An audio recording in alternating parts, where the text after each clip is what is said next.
to ask the Secretary of State for Foreign, Commonwealth and Development Affairs if she will make a statement on the killing of church worshippers in Ondo State, Nigeria yesterday, and on wider issues of violence against religious groups in Nigeria. Minister. Mr. Speaker, I'm horrified by the attack that took place against a church in Ondo State, southwest Nigeria, yesterday. I've publicly expressed the UK Government's condemnation of this heinous act and stressed the importance of those responsible being brought to justice in accordance with the law. The High Commission in Nigeria has also expressed our condolences to the Governor of Ondo State and offered our support. I know that the House will join me in sending our condolences to the families and communities of those killed. Rising conflict and insecurity across Nigeria is having a devastating impact on affected communities. I've raised this issue with the Nigerian authorities on several occasions, including in conversations with Nigeria's Vice President and Foreign Minister during my visit in February. And during that visit, I also met regional governors, religious leaders and non-governmental organisations to discuss intercommunal violence and freedom of religion or belief. It's clear that religious identity can be a factor in instances of violence in Nigeria and that Christian communities have been victims. But the root causes are often complex and frequently also relate to competition over resources, historical grievances and criminality. So the UK Government is committed to working with Nigeria to respond to insecurity. At our Security and Defence Dialogue with Nigeria in February, we committed to work together to respond to the conflict. We're supporting local and national peace-building efforts in Nigeria, including through the Nigeria Governors Forum and National Peace Committee. We provide mentoring and capacity building to support Nigerian police force units to improve their anti-kidnap capacity, and are supporting efforts to address the drivers and enablers of serious and organised crime in Nigeria. At our Security and Defence Dialogue, we both reiterated our shared understanding and commitment to protecting human rights for all. We are committed to defending freedom of religion or belief for all and promoting respect between different religious and non-religious communities. I discussed FoRB with the Nigerian Foreign Minister just last month, and we look forward to hosting an international conference on FoRB in July. We will continue to encourage the Nigerian government to take urgent action to implement long-term solutions that address the root causes of such violence. Donna Bruce. Thank you, Mr. Speaker, for granting this question following the tragic news of the latest killings in Nigeria. A targeted attack, not on warring militia as part of armed conflict, nor even targeting farmers or villagers over land. No, this was a brutal attack on a place of worship, Francis Xavier Catholic Church in Owo, and on worshippers gathering on Pentecost Sunday. A time of celebration turned into a time of carnage. And why? That is the really urgent question. The Governor of Ondo State, Governor Akarodolu, condemned the attack as vile and satanic. Reverend Augustine Ikwu, Secretary of the Catholic Church in Ondo, said, "We turn to God to console the families of those whose lives were lost." And I'm sure the whole House will join in these words of condemnation and consolation for the victims and their families, and I do thank the Minister for her words in this connection. But as this urgent question implies, this latest atrocity is far from an isolated incident where religious minorities, particularly Christians, are being targeted. Bandits, predominantly militant Fulani herdsmen, have killed 3,000 people in 2022 alone. Most of these horrendous attacks have in recent times been in the Middle Belt region and have adversely affected the practice of Christianity in the region. My honourable friend for Strangford led an APP delegation to Nigeria last week alongside my Deputy Special Envoy, David Burrows. They heard evidence from Benue, Enugu, Plateau, Southern Kaduna, Adamawa and Taraba states. People all saying the attackers of their communities are militant Fulani herdsmen whose targets, whose victims are profiled based on their religious identity. I have a number of questions for the Minister.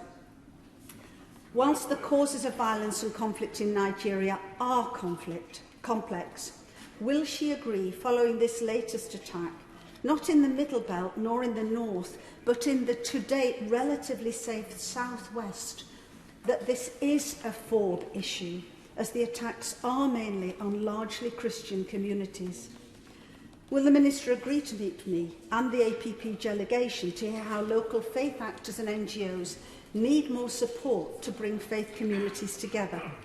What can the government do to support the Nigerian constitutional guarantee of freedom of religion and from discrimination? How is the government's partnership with Nigerian security forces and legal services supporting the apprehension of perpetrators and preventing increasing acts of impunity across Nigeria? And finally, Mr. Speaker, will the government support NGO calls for the establishment of special courts for speedy prosecution of perpetrators of violence in affected states to discourage impunity? And will it support NGOs in providing better research and monitoring of such grievous religious and human rights violations? Order. Can I gently say, it's a very important issue, that's why I granted the UQ, but you can't double the amount of time that's available. We've got to stick to the rules of the House. Not my rules, but the MP's rules. Minister? Thank you, Mr. Speaker. Well, can I first of all thank the Honourable Lady for asking this question and you, Mr. Speaker, for granting it, and thank her also for all that she does to speak for freedom of religion or belief across the world. This was, as I've said, a heinous act. We have condemned it. It has been very widely condemned by both Christian leaders and also Muslim leaders. Leaders in Nigeria of different faiths have been very vocal, including the Nigerian Supreme Council for Islamic Affairs under the leadership of President General and Sultan of Sokoto. I mention that because I think it's important to note that all religious leaders from all sides are coming together to condemn this attack. As I said in my opening statement, it is clear that religious identity can be a factor in some of these violent issues. The sad fact is that Nigeria is a country that is becoming increasingly violent. It is violent, and there is rising conflict and insecurity. That includes terrorism in the northeast and separately intercommunal conflicts and criminal banditry in the northwest, middle belt, violence in the southeast and southwest. But Ondo State, as she says, was an area that had not experienced tragedies such as this. So our High Commissioner has spoken, for example, to the parish priest of the church that was attacked to express our support and solidarity. We're encouraging religious leaders to speak out against this attack and continue to target and others that continue to target religious institutions. We're working really closely with religious leaders, but also liaising with the authorities in Ondo State to encourage a thorough investigation. So her thoughts about investigation, we're talking directly to the state about how best to help them and to support those coming together. So we are working with local faith actors and have done so since Sunday's attack. The one thing that I would point out is that the really sad fact is that we're also seeing targeting actions against Muslim communities as well as Christian communities. So, for example, in April, in Tabara State, gunmen attacked a mosque. So it is important to work with all sides when we are tackling this, and that is why the UK will continue to also work with the government of Nigeria on medium-term and long-term programmes to help address the causes of the instability, as well as working with the police, for example, on improving the work that they do. Thank you. Shadow Minister Bambos Charalambos. Thank you, Madam Deputy Speaker, and I want to begin by thanking the Speaker for granting this urgent question. My honourable friend, the member for West Ham, who would have been taking this UQ, is unable to be with us today because she has COVID. We wish her a speedy recovery.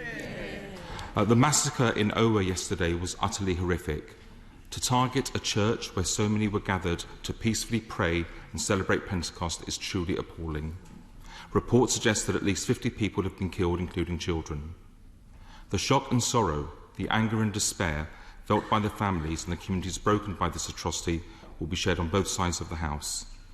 And our solidarity extends further to the many across Nigeria in shared mourning for the lives lost. To millions of Catholics around the world, and so many in British Nigerian communities who feel this is a personal blow. Sadly, this is not an isolated incident. Religious and ethnic bloodshed, kidnappings, and banditry, vigilantism and revenge attacks are all on the increase in Nigeria, and each attack deepens the condition for further violence.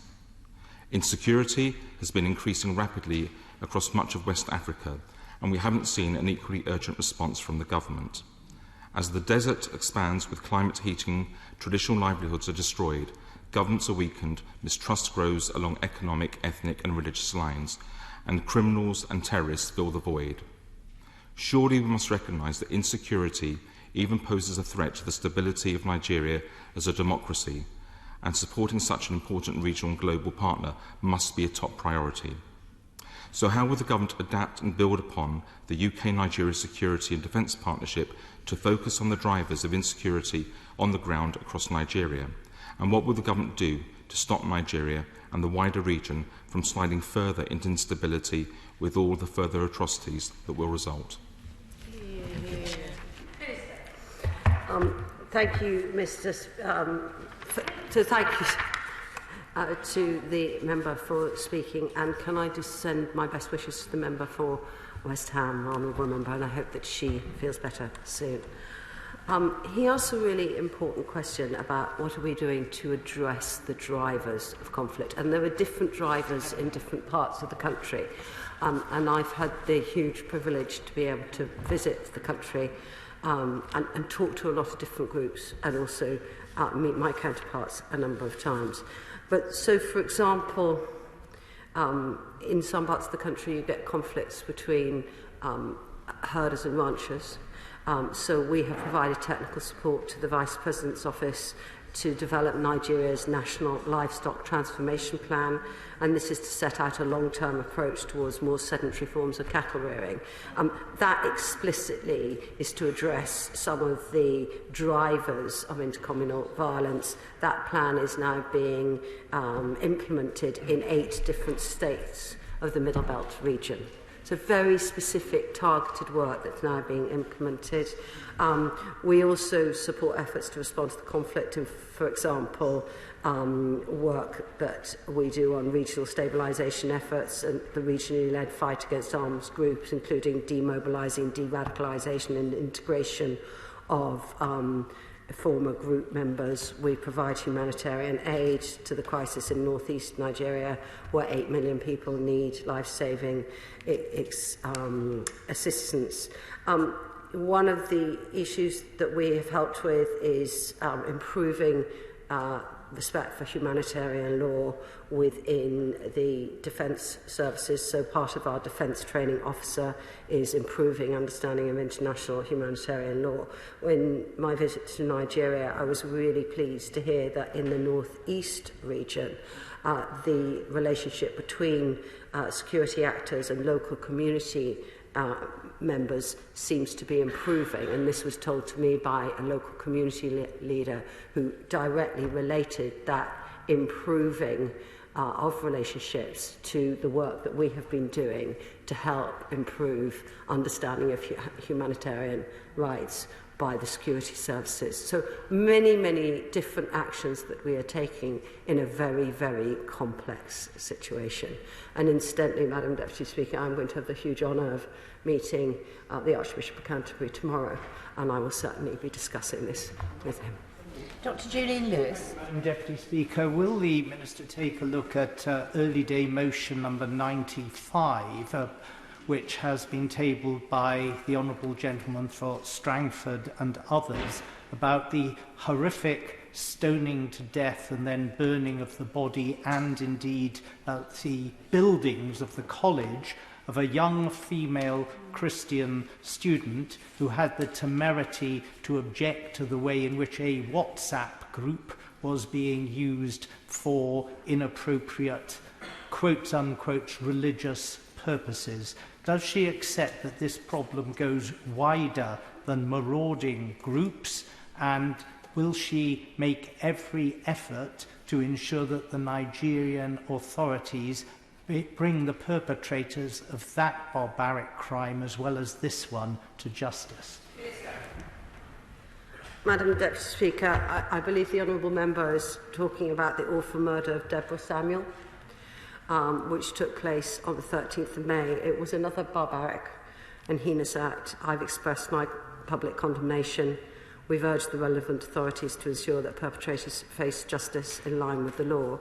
I was also extremely sad and troubled to hear over the weekend that there was a stoning and burning to death of what I believe was a member of a Muslim community in Abuja. So again, it reflects the incredibly difficult situation that we have. And there is, of course, concern that as we move towards an election, violence may increase, which is why we are urging everybody to stay calm, and why it's so important that leaders come together to condemn this attack, but also urge for calm. SNP spokesperson Brendan O'Hara. Thank you, and may I begin by sending our deepest condolences to everyone affected by this appalling attack. This time last week I was in Nigeria with the Honourable Member for Strangford, and while it's truly shocking, I fear that this latest atrocity will come as no surprise to the religious leaders, the civic society activists and the victims that we met, all of whom told us how rampant corruption, a culture of impunity, the inability of the state to provide adequate security, escalating poverty are all driving this beautiful country to the edge of catastrophe. So could the Minister tell me what practical help has she offered? And in a country where we were told that everything is seen through the prism of religion, when did she last meet with the Special Envoy to specifically discuss the escalating religious-based violence in Nigeria? And rather than cutting aid by 50%, shouldn't the UK be investing to alleviate poverty and building those interfaith, inter-community trust relationships to prevent such radicalisation in the future? So the Honourable Gentleman is absolutely right to condemn this attack, and can I thank him and indeed members of the APPG for the trip that they took to Nigeria last week. I know that they worked with the High Commissioner to meet lots of different community leaders, faith leaders from many different parts of the country, and that visit was truly appreciated by the people who met. There are a number of things I've already mentioned, some of the different programmes we do in Nigeria to try and improve stability and address some of the long-term concerns. We also do a lot of work in the region to try and prevent greater instability, so including across the Sahel and in Nigeria. That's, for example, why we've got peacekeeping troops in Mali with MINUSMA, why we support ECOWAS and their efforts, why we lead the international response on the Lake Chad Basin, and I've just mentioned that. He asked me what meetings I've had recently. I'm in a pretty regular contact with the foreign minister from Nigeria. In fact, I spoke to him when we were in Côte d'Ivoire, and I spoke to our High Commissioner just last week. Sarah Owen. Thank you, Madam Deputy Speaker. Clergy have been kidnapped, women and girls raped, and ordinary worshippers murdered in their sanctuary. It's appalling that the regime of violence against Christians in Nigeria has been allowed to continue for so long. Open Doors report that even within government forces, Christians are vulnerable to persecution. And we've also seen that Muslims in Nigeria have been victims of targeted attacks. No one is spared. What reassurance can the Minister give those in the UK with loved ones in Nigeria that we will not just mourn this violence, but we will take proactive measures to protect the freedom and lives of religious minorities in Nigeria and worldwide? As I've said, the UK is absolutely committed to not only working with the Nigerian government to try and improve stability and to tackle insecurity in what is a very challenging part of the world, but we also are leading some of the work internationally to promote the freedom of religious belief. Religion or belief. And this is why the work of the envoy, who actually I met in December formally, but I'm in pretty regular contact with, and indeed we exchanged messages as soon as we heard about this tragic incident, why her work is so important, but also so is the conference that we will be hosting, a global conference on this in July. That will be at ministerial level. This is to absolutely drive forward international efforts on freedom of religion and belief. And we continue to work with the UN, G7, other multilateral fora. The really important issue here is that we stand together to condemn this, that we believe that it is very important that not only we here in the UK, but across Nigeria, across communities, call for individuals to be held to account under the law. Under the law, they must be held to account under the law. But also, that call for calm is so crucial. John Cryer. Thank you, Madam Deputy Speaker. What's happening in Nigeria has actually been going on for over a decade now, and more or less meets the UN's definition of genocide. Now, the Nigerian government may say they're taking action to prevent this, and increasingly we're seeing attacks on Muslims. For many years, the Christians have been predominantly the targets. They may say they're taking action. There isn't much evidence to suggest that they're doing that with any great determination. What have the government told the minister? She says she has regular meetings with them, which I don't doubt. But what has the Nigerian government said? What measures are they taking to address this and to stop it? So the government, this is an extremely challenging issue, as he correctly says, that has been going on for many years. Terrorist attacks in northeast Nigeria, incidents of intercommunal violence in many states. They've had devastating impacts on both Christians and Muslim communities. The government has worked with us in the Nigerian government in the security and defence dialogue that we launched earlier this year. This was the first dialogue that we've had. They asked us to, for example, improve mentoring and capacity building for police, to improve some of the work they do. We reiterated our shared understanding on commitment to protecting human rights for all. But there are so many different drivers for this. So this is, for example, why the work that we've done with the Vice President's office on other ways of rearing cattle to try and reduce some of the conflicts between the different communities is really important as well. And these are projects that we work on where we can with the government. But it is extremely important that we continue to urge all parties, including those who are hoping to stand in next year's election, to keep the calm and not incite violence. Leila Moran. Deputy Speaker, the shock of these unprovoked attacks is made all the more heartbreaking by the fact that it included children. So the Liberal Democrats add our voices of condemnation to that across this House. The Minister has very rightly identified that the causes of this are complex, but are to do with lack of resources and indeed insecurity. But I'm afraid, Madam Deputy Speaker, that the government's money is not where its mouth is. Not only has it cut the aid budget to Nigeria by half, but the forward projections are no good either. It went from 237 to 117, then it will go to 73 million, 55 million, then 40 million. How does that dwindling budget tally with what the Minister is saying about this country being serious about tackling the root causes of this terrorism? Madam Deputy Speaker, I think it's really important to look at what we have done. Okay? I've mentioned a number of different projects and others are coming, but for example, our Links programme has facilitated investments worth over £14 million. That has created 20,000 full-time jobs. It's helping over 48,000 people increase their incomes since 2019.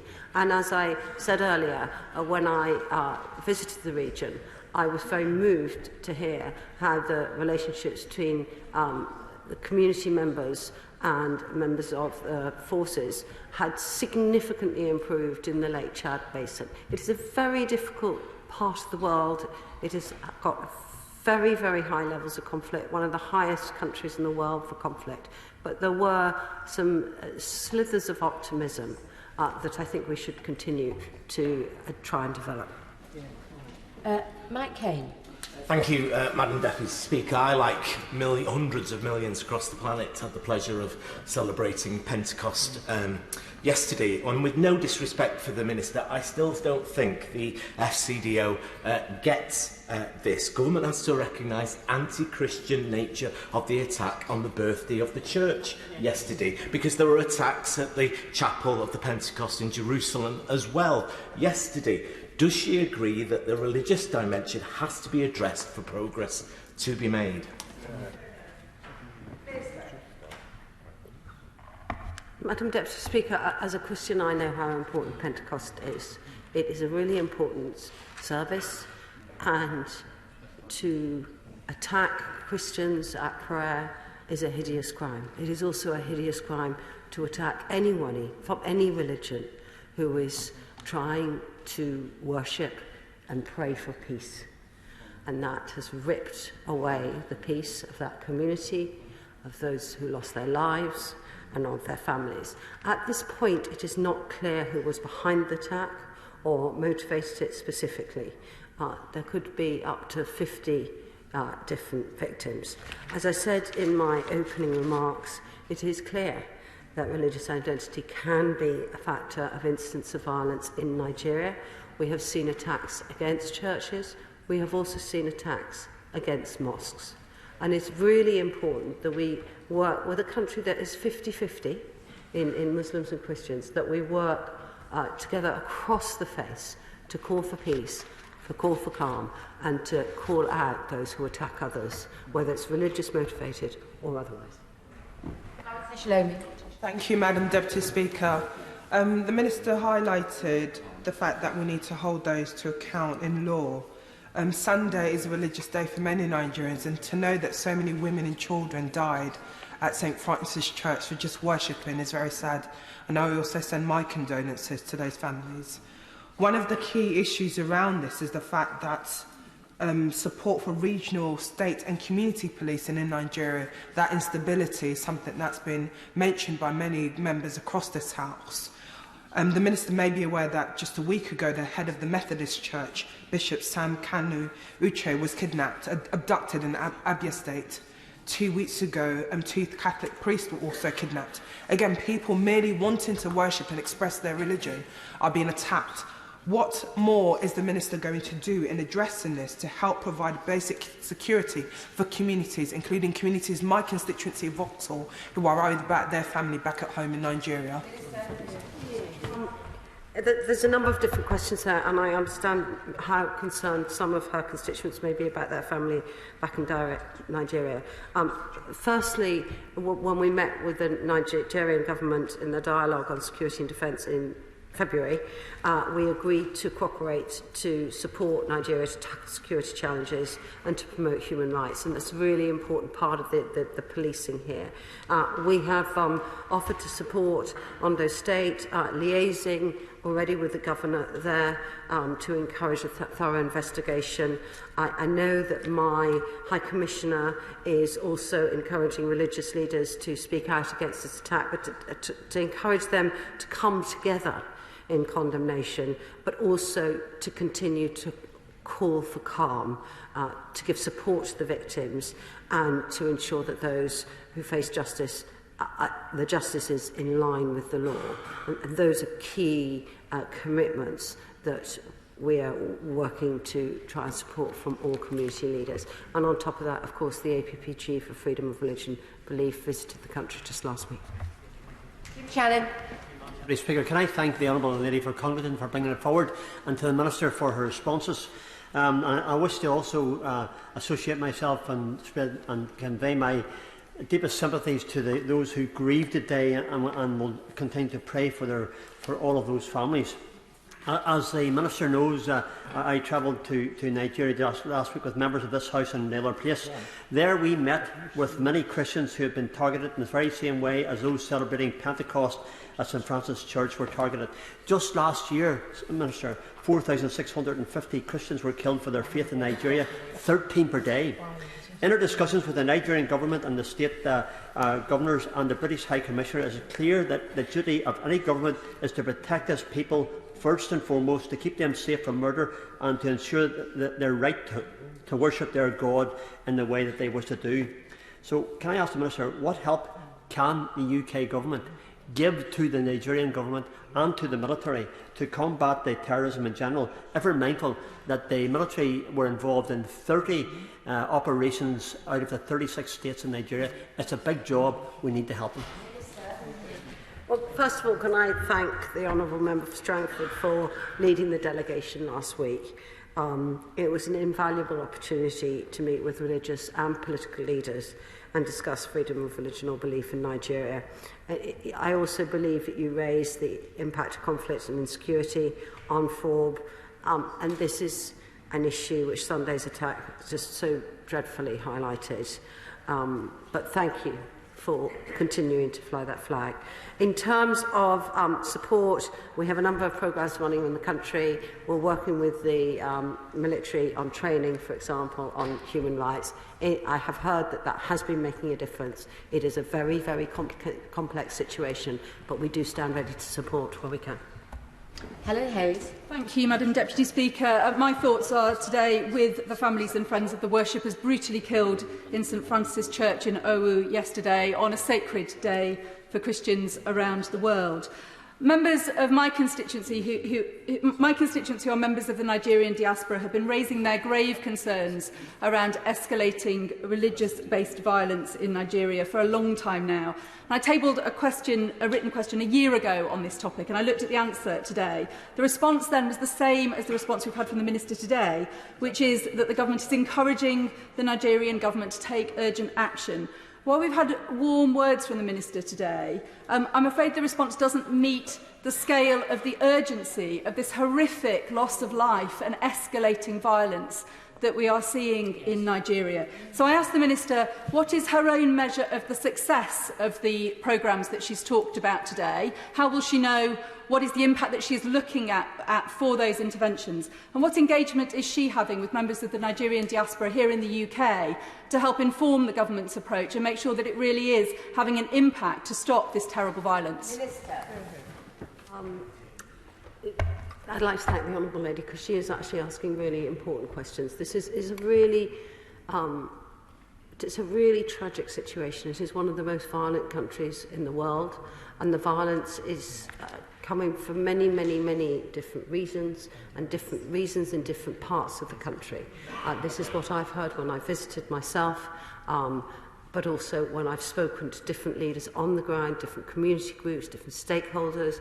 That one of the huge tragedies about Sunday's awful attack is that it was in a part of the country which historically has been and has not seen this type of attack. So it's even in a way even more shocking and more concerning that it's therefore potentially widening. We are concerned, and we continue to be concerned, about the increase in this violence, especially in a country which is so significant and has got so many brilliant things happening in it. But that is why we've worked with the government to see where we can support what there needs to be done. We work with community leaders. We take different actions in different parts of the country as well. We often work with different state governors on different projects to try and increase stability and increase prosperity. For example, investing in education, investing in entrepreneurship programs, etc., are all part of creating stability as well. On the issue of attacks against different religious groups, sometimes these attacks are can have a religious link, other times they don't. But that's why we work not only to support joint voices coming together from different religious communities, but also to tackle the causes of instability. Samajit Singh Desi. Thank you very much, Madam Deputy Speaker. The massacre of at least 50 Christian church worshippers in Ondo State Nigeria and other recent violence against faith groups is utterly reprehensible, and my heartfelt condolences to the loved ones of victims. So what steps is the government taking to advise and support the capacity of regional, state and community policing across Nigeria, our close ally, to provide basic security for communities and to stop the rise in banditry, vigilantism and further religious extreme violence? Mr. Speaker, the member's absolutely right about the concerns of rising violence, and it's precisely because we recognise the impact of rising insecurity in Nigeria that we hosted our first ever security and defence dialogue in February. It took place over a number of days and in great detail. We came out of that committing to work together to do more to respond to the security challenges and indeed to the rising insecurity. So, for example, one of the things that we have committed to support is the delivery of effective, accountable and responsive civilian policing. This was a request from the Nigerians. Could we do more there? And that is what we will be doing. One of the many actions that we will be doing to help them. Mari Rimmer. And I pray homage to the Honourable Member from Congleton. My thoughts and prayers are with the souls departed, and I hope the families that they leave behind can get some comfort from their own faith. Nigeria is one of the top 5 receivers of British aid, receiving around £258 million a year. Yet the Nigerian government are consistently failing to protect the freedoms and rights of minorities. The situation is worsening. It is not improving. The British taxpayer wants their aid support to go to the countries that are protecting the rights of women, religious minorities and other groups. So what is the Minister doing to pressure the Nigerian government to doing all they can to protect Christians and other minorities? Madam Deputy Speaker, it is absolutely right that we work with Nigeria. Nigeria is a country which we have very long and historic and deep ties with, and very close links, and very close diaspora links, as many of the members have also said. And that is why it is a very significant recipient of UK aid. But that's also why we work on so many different projects in different parts of the country to try and tackle the different issues that are being impacted here. I think we shouldn't underestimate, for example, the impact climate change is having on the country, which is another driver of the instability. And that is why in our international development strategy, we are not only continuing to fund work that we do on supporting women and girls, who are also the targets, but also focusing on work to help to adapt and mitigate climate change. And that's, again, some of the work that we will be doing in Nigeria. Christine Matheson. Thank you, Madam Deputy Speaker. I've also spoken to Nigerians in my constituency, and the message from them is a familiar one. Like the Honourable Lady from Congleton said, they are concerned that this is not the first time. But they are also concerned, as honourable friends from Dulwich and West Norwood, Leighton and Wanstead and others, Vauxhall have said, that there does not seem to be a sense of urgency from the Nigerian government. It's not necessarily that they are condoning these attacks, but their foot is not hard on the accelerator pedal. Does the Minister have full confidence at the moment that the Nigerian presidency has an understanding of just how serious these attacks are viewed and is really ready to take firm action to prevent further repeats? Madam Deputy Speaker, as I said, I discussed the situation of insecurity and rising insecurity with both the Vice President and the Foreign Minister when I was in the country in February. We then have had this extensive dialogue between our two countries to look at how we can help. I know they're deeply concerned about the rising insecurity. They're deeply concerned actually about the rising security across the Sahel and how that could impact on Nigeria. They are in the beginning of a process of a presidential election. One of the main parties has now chosen its leading candidate, the other is yet to do so. There is a concern that as we go through an election period, sometimes you see increased instability, increased violence, and that is why, again, I say it is so important that we all call for calm. We urge our constituents, if they're from the diaspora, to call for calm, to call across the different religious divides, as I witnessed in my childhood in Northern Ireland, how important it is to work across the religious divides and call for calm, and call for those who did this heinous crime to be held to account, but held to account in accordance with the law. Kim Johnson. Thank you, Madam Deputy Speaker, and I'd like to send my condolences to the family and the loved ones of those murdered at St Francis Church, Catholic Church in Owo, and to the long-established Nigerian community who worship at St Clair's Catholic Church in my Liverpool Riverside constituency. So can the Minister explain what steps are being taken to ensure that increased poverty and food insecurity doesn't become a driver for further violence and instability in Nigeria and the wider region? The Honourable Member makes a really important point about the impact of rising cost of living on not only Nigeria, but across, not on the region, but actually across the continent of Africa. And Putin's horrific and illegal war in Ukraine has pushed up world food prices, and that is having a real impact on the world's poorest, including many in Africa. The main thing that the UK has done is worked as one of our positions as a lead shareholder in the World Bank to unlock $170 billion of funding, an unprecedented package of support to go to the poorest countries in the world to help them to cope with the rising cost of food and fuel prices.